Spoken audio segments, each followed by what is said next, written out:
முருகன் பக்தர்கள் அனைவருக்கும் அன்பு வணக்கங்கள். என் அன்பு குழந்தையே, நீ எதிர்பார்த்து விரும்பிய நபரை உன் கண்முன் நான் கொண்டு வந்து சேர்க்கப் போகின்றேன் செல்லமே. நீ ஏன் இப்படி கடுமையாக வருத்திக் கொள்கின்றாய்? நீ இப்படி உன் உடலை வருத்திக் கொண்டு என்னை வழிபட வேணாம். நான் எப்பொழுதும் உனக்கு துணையாக உன்னுள்ளே தான் இருக்கின்றேன். அப்படி இருக்கையில் நீ படும் துயரங்களை நான் அறிய மாட்டேனா என்ன? நான் உன் வேண்டுதல்களை என்றும் அலட்சியப்படுத்தியதே இல்லை செல்லமே.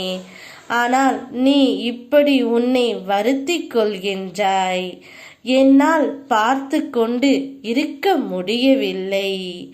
உன் மனதில் உள்ள அனைத்தையும் உன் அப்பா நான் அறிவேன். உன்னை சூழ்ந்து உள்ள துயரங்களிலிருந்து தப்பிப்பது எப்படி என்று யோசித்து தூக்கம் வராமல் தவித்து கொண்டு இருக்கின்றாய். உன் கர்ம வினைப்படி இது உனக்கு சோதனை காலம்தான். நான் இல்லை என்று கூறவில்லை. ஆனால் உன் கர்ம வினைகளை அழித்து உனக்கு சாதனை காலமாக மாற்ற நான் இங்கு போராடி கொண்டு இருக்கின்றேன் தங்கமே. இன்னும் சிறிது காலத்திற்கு சகித்துக்கொள். உன் நம்பிக்கை எனும் சக்திகளை திரட்டி உன் துயரங்களை கண்டு அஞ்சாமல் போராடு. இன்னும் சிறிது காலத்தில் நீ நேசித்தவர் யாராக இருந்தாலும் அவர்களே உன் கண்முன் நான் தோன்ற வைப்பேன்.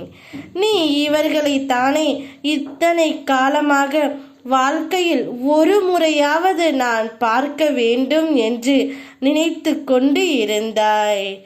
எப்பொழுது நான் அவரை பார்ப்பேன் என்று ஏங்கி தவித்து கொண்டு இருக்கின்றாய். அப்படிப்பட்ட உறவுகளை உன் கண்முன் கொண்டு வந்து நான் சேர்ப்பேன். உனது முயற்சியை விட்டுவிடாமல், நம்பிக்கையை தளர விடாமல் தொடர்ந்து வெற்றி என்ற பாதையில் போய்கொண்டே இரு தங்கமே. உனக்கான அனைத்து வெற்றிகளையும் உன்னுடன் இருந்து உன் அப்பா நான் ரசித்து கொண்டு தான் இருக்கின்றேன். நீ எதிர்பார்த்து காத்திருந்தவர் உன் கண்முன்னே வரப்போகின்றார். ஓ முருகா, யாமிருக்க பயமேன்.